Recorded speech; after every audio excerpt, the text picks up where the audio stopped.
రాజ్యాంగబద్ధంగా ఎన్నికల సంఘం నిర్వహిస్తున్న ఎస్ఐఆర్పై జగన్ అవగాహన లేకుండా మాట్లాడుతున్నారని వైద్యారోగ్య శాఖ మంత్రి సత్యకుమార్ యాదవ్ మండిపడ్డారు.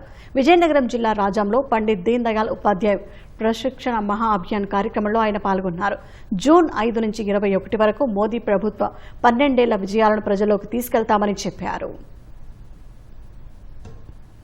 దొంగ ఓట్లను తొలగించడం, అర్హులు కలిగిన వాళ్ళు ఎవరైనా ఓటర్కు లేకుండా ఉంటే వారిని గుర్తించి వారికి ఓటర్కు కల్పించడం, అదేవిధంగా డూప్లికేషన్లు ఉంటే వాటిని తొలగించే దిశగా ఉంటే దాని మీద కూడా అవగాహన రాహిత్యంతో ఈ రాష్ట్ర ముఖ్యమంత్రిగా పనిచేసిన జగన్మోహన్ రెడ్డి గారు విమర్శలు చేస్తున్నారు.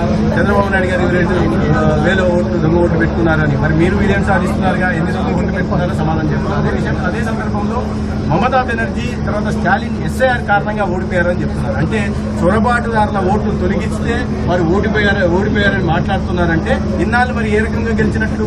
అక్రమ చొరబాటుదారుల ఓట్లతో గెలిచినట్టే కదా, దేశ భద్రతకి ఆటంకం వాటిల్లినట్టే కదా, అంతర్గత భద్రతకి నష్టం వాటిల్లినట్టే కదా.